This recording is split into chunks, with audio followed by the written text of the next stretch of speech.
This past Sunday, we were invited to let go of our preconceived notions about God. And hidden within that invitation, we were asked to consider the inness of God, the indwelling of God, the incarnation of God, whom we name Jesus.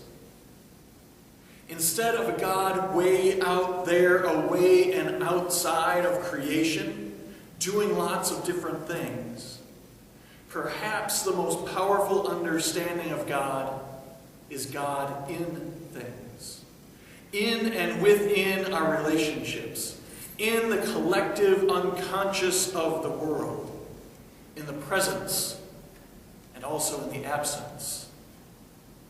Today and throughout these 40 days of Lent, as we get ready for God's greatest declaration of love that came from the pounding of nails, utter silence for an entire day.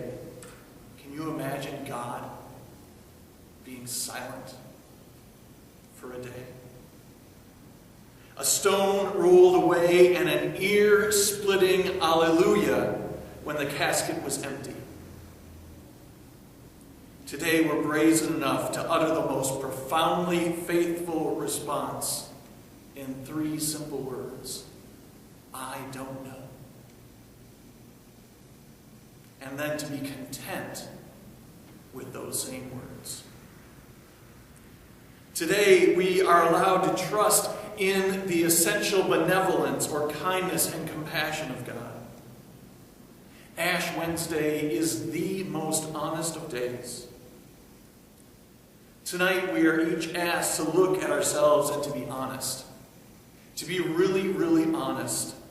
First with ourselves, and in so doing, we also become honest with God.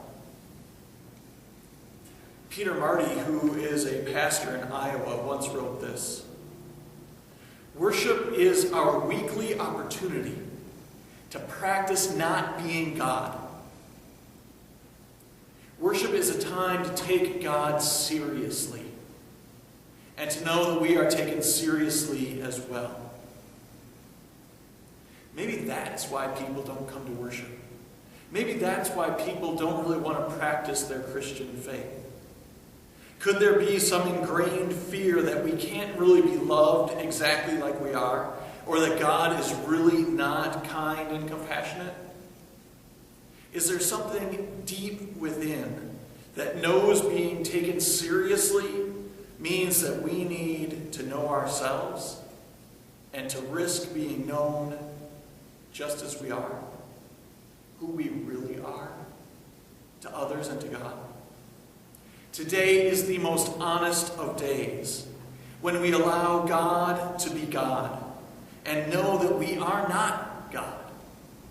A day when we begin to see the inness of God both within ourselves and within all of God's creation. The 40 days from now until Easter are set aside as days of focus, just like Jesus had when he was in the wilderness.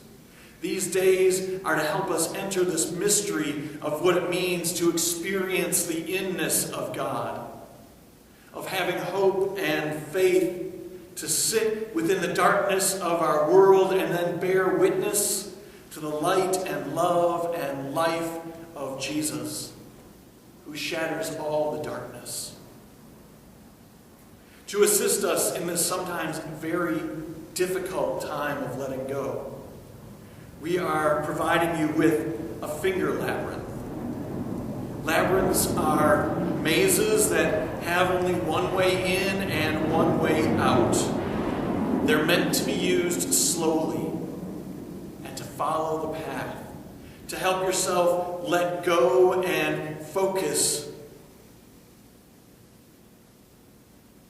and really to relieve your focus from all the to-dos of your day.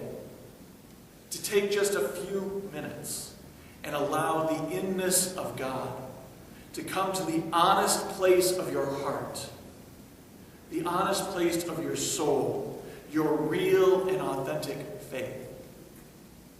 In a couple of minutes, we will participate in another discipline that brings us to this period of Lent. we'll participate in confession together. And we do it together to support one another in what can sometimes be daunting. Tonight we're invited to let go. We're invited to let go of the masks that we wear, to let go of the walls that we erect, to let go of the distance that we create between ourselves and then between ourselves and God. With this, you are invited to stand with your brothers and sisters in the faith, to share our confession together in the presence of God whose inness cares for us during this, the most honest